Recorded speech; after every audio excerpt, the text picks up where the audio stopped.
Hello, hello. It is me, Militant Ginger, and this is the second of my proposed video a day in December. As you can see, that didn't quite work out, did it? Anyway, I wanted today to make a little preemptively my sort of sum up of the year. I was watching the one I filmed on December 31st of 2017, and it was really interesting to see, where I was in my head at that point and everything that's gone on this past year. And I found it really useful, and it was one of those times when I was like, you know what, I make these videos, nobody necessarily watches them, but it's interesting for me to be able to go back and listen to myself and talk about where I was and things like that. So here we go. A few days to go until the end of 2018. I'm not actually going to be here. This is why I'm making a video now. I'm going to be in Chicago New Year's Eve, which is interesting. My friend Brandon wanted to spend New Year's Eve in a different time zone as one of his sort of list of 30 things he wanted to do before he was 30. And it's funny, he pitched that idea to my wife, and she was like, and booked tickets with our frequent flyer miles like that. I've never been to Chicago before. It sounds pretty awesome to go to the city where the prohibition gangsters took off, and there are basically like three major cities in America. There's New York, there's Chicago, and there's Los Angeles. So this is my chance to go to the other big, the second city they call it. So it's going to be interesting. But I decided I'd do my wrap up today. And I also decided I'd do my wrap up today because I just felt in the right headspace for it. 2018. Oh my goodness, what a year. What a year. You think it was my 40th year on Earth. So I was, I turned 40 in February of 2018. And you would have thought by 40 I might have got my hang of life. And I didn't. 2018 was the wildest ride of my entire life. It was crazy. It had crushing lows. It had amazing highs. It was at times the worst year of my life. It was at times the best year of my life. It was definitely the most interesting year of my life. And definitely the year of my life where I have done the most personal growth and development. But I think what I find most interesting is when I made my video last year wrapping up 2017, I don't think I mentioned it in my video, I was in an interesting position because I had spent the previous 6 months, 2017 was the best year of my life. I'd spent 6 months writing for a living, being at home with the kids. We had an amazing summer. I started taking medication for ADHD, so I was in a much better mental state. It was just amazing. I was really, really happy.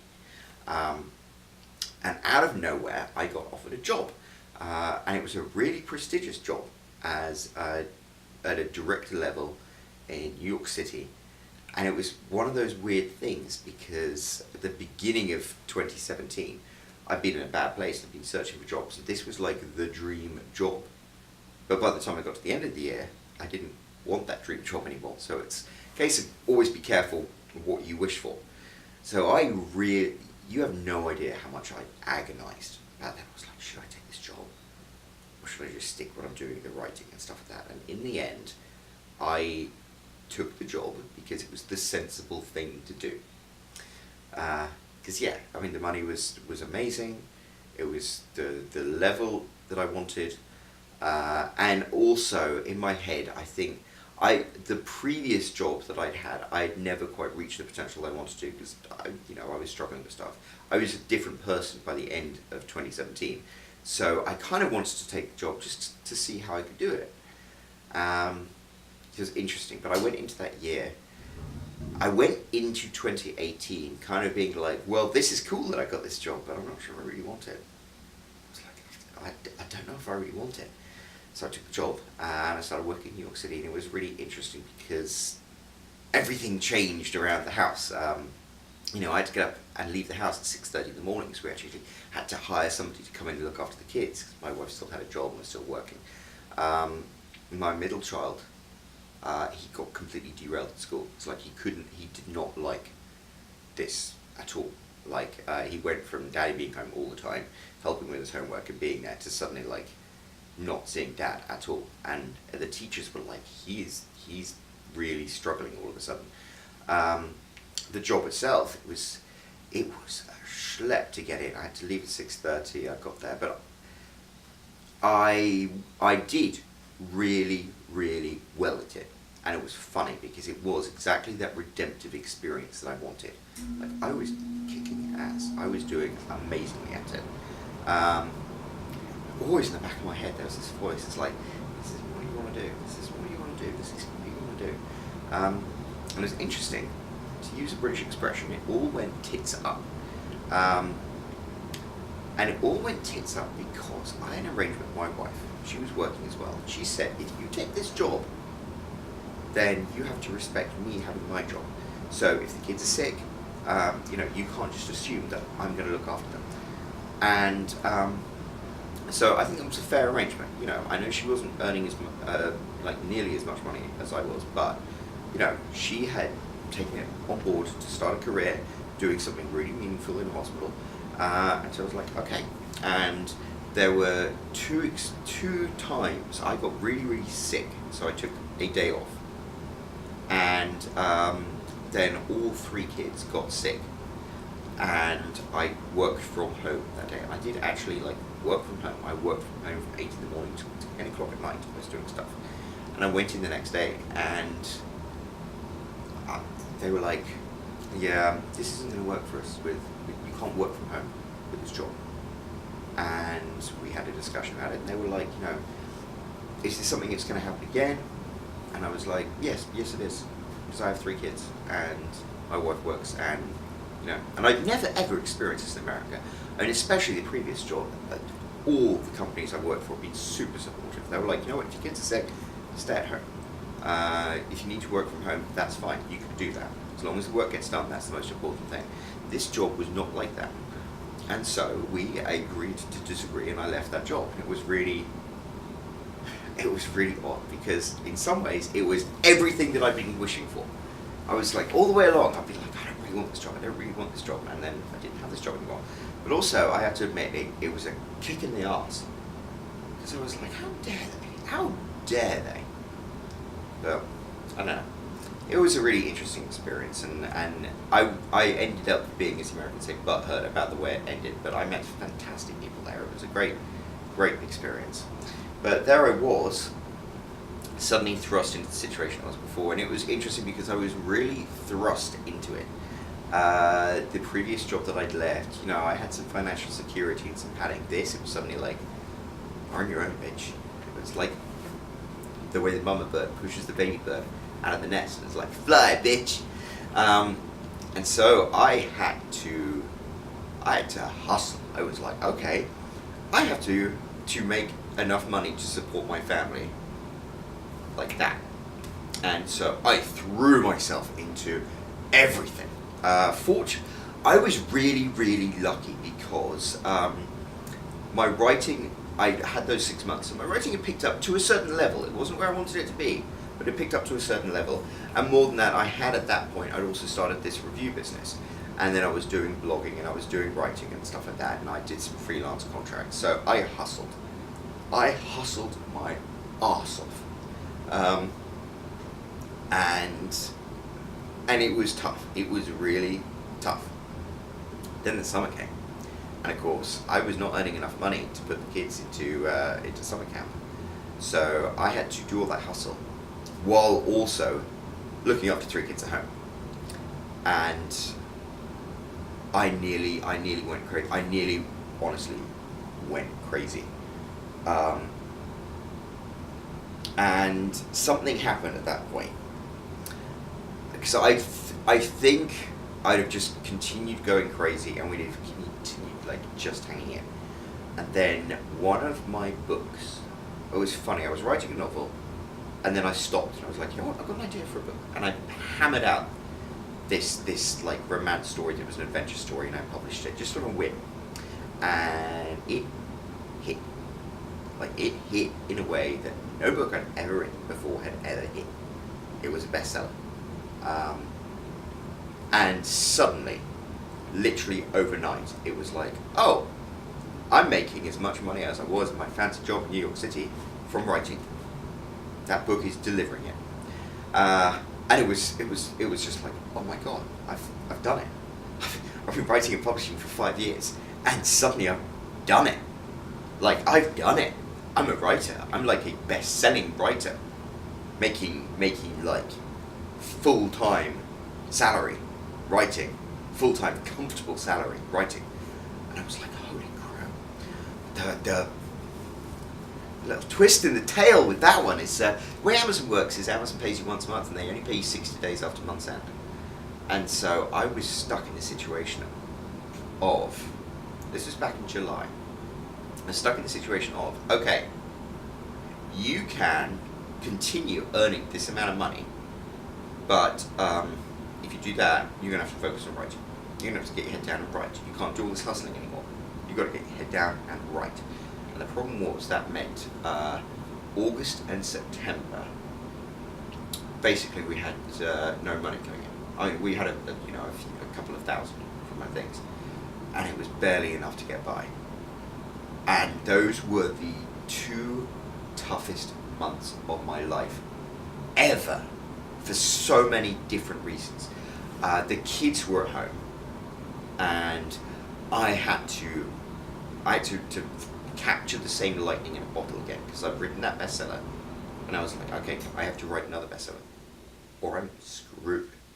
And also, we had no money, so it was a case of, I need to do every single side hustle that I possibly can. I was designing websites for people, I was writing articles for people, I was doing everything, but also I have to write this other book.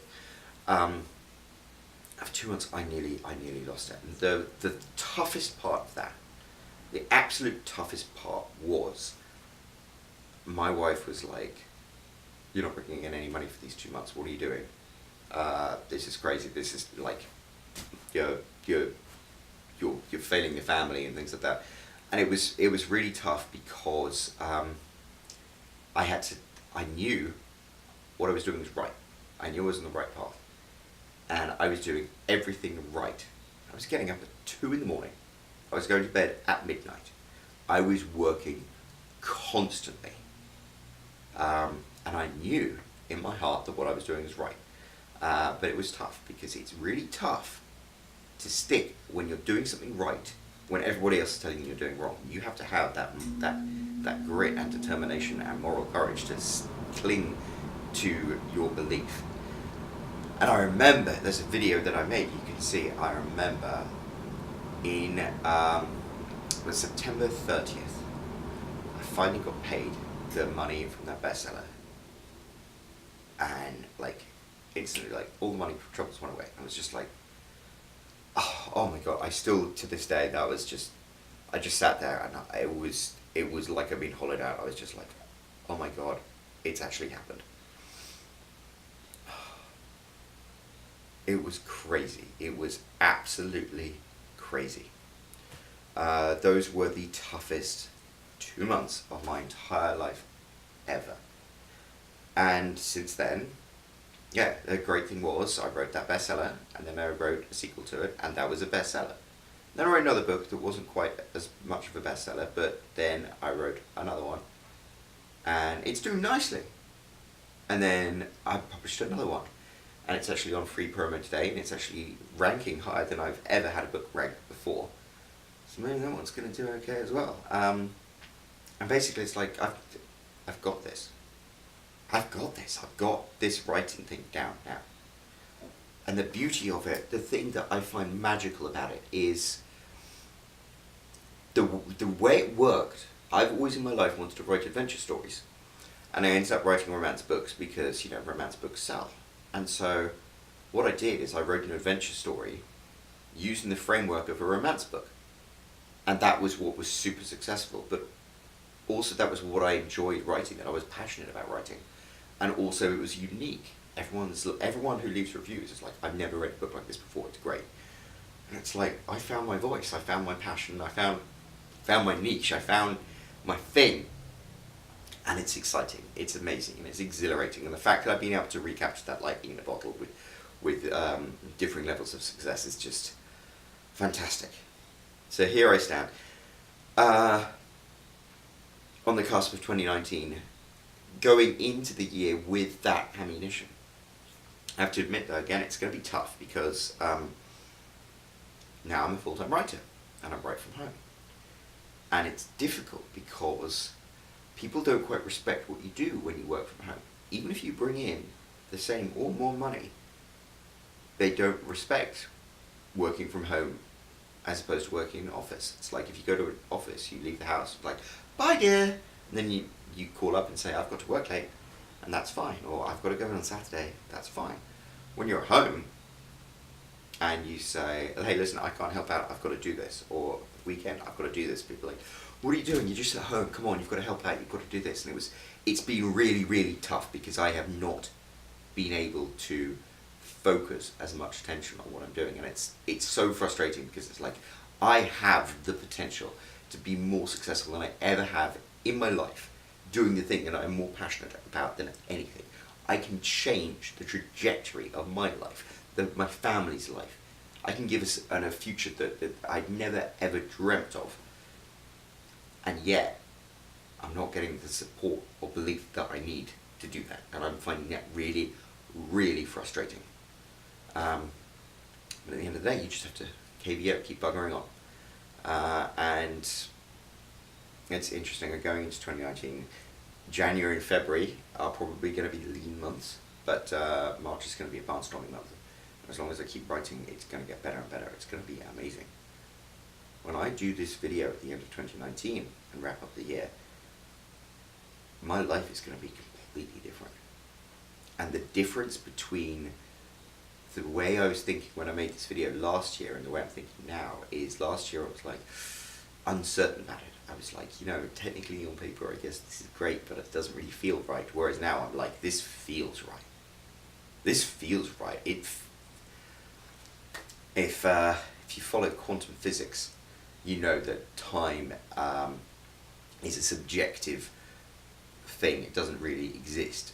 Everything happens simultaneously. So what happens is I feel that confidence because it's not because I believe something's going to happen. I know that where I am in my head already exists, in quantum physics, in like whatever it is. I know that I'm going to be that amazing success, and it's so exciting to go to the year feeling that. But it's also difficult again because I have the same pressure of people not believing me. I know what I'm doing is right, but it's a lonely path. It's a really lonely path. You've got to work hard, and you've got to have the mental grit and determination to get the job done, and you've got to realise that people are not going to believe in you, and people are not going to support you.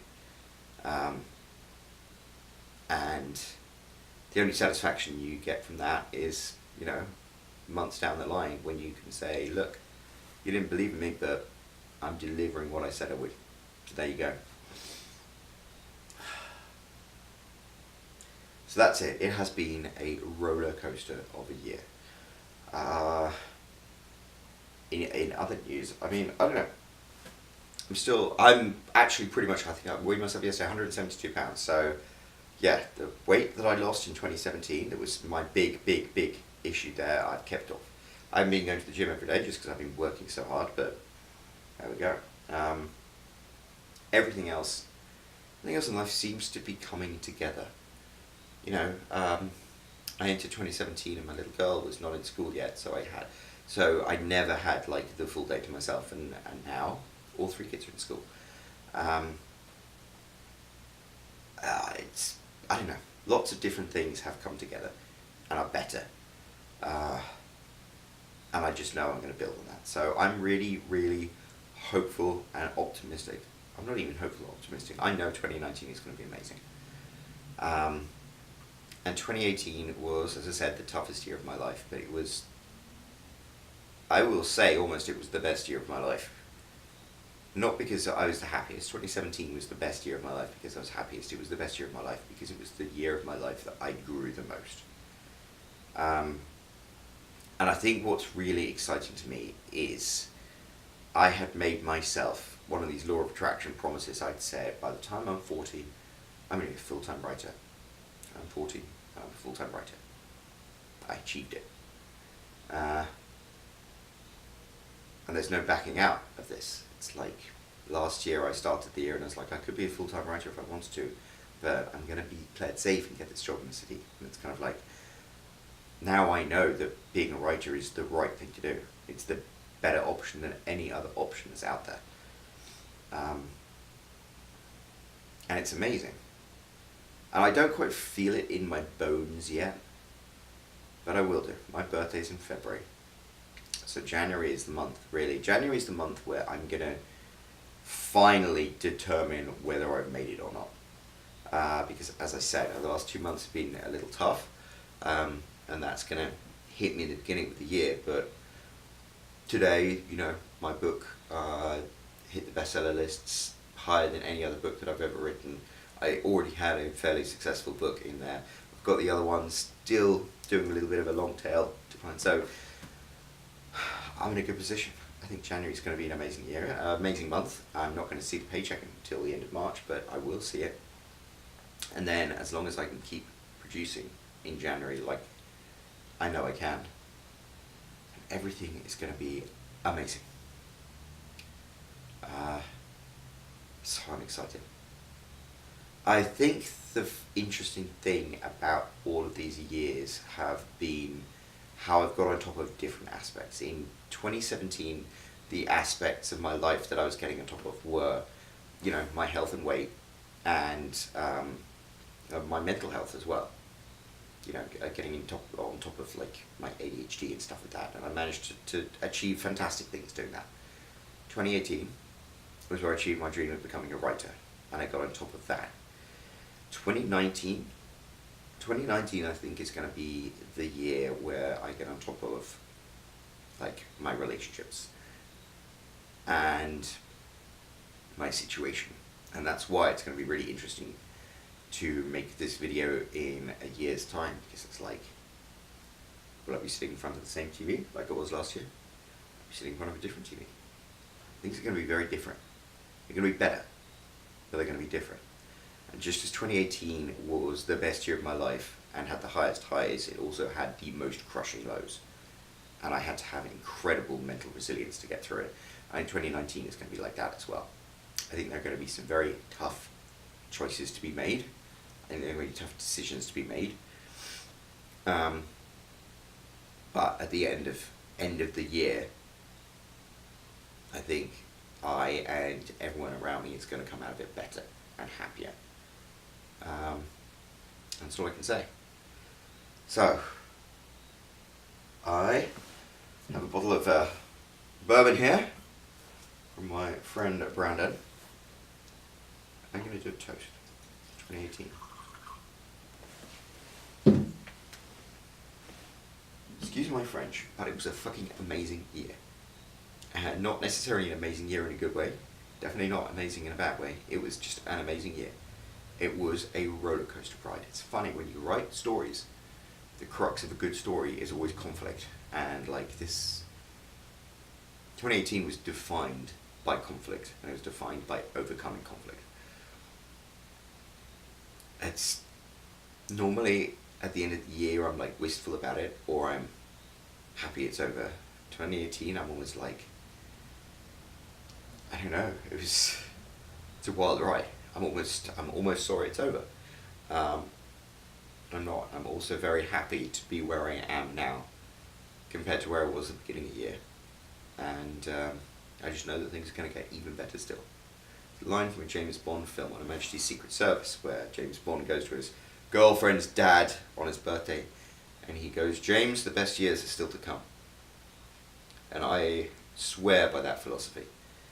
So I know I'm getting on in years now, 40, but the best years are most definitely still to come.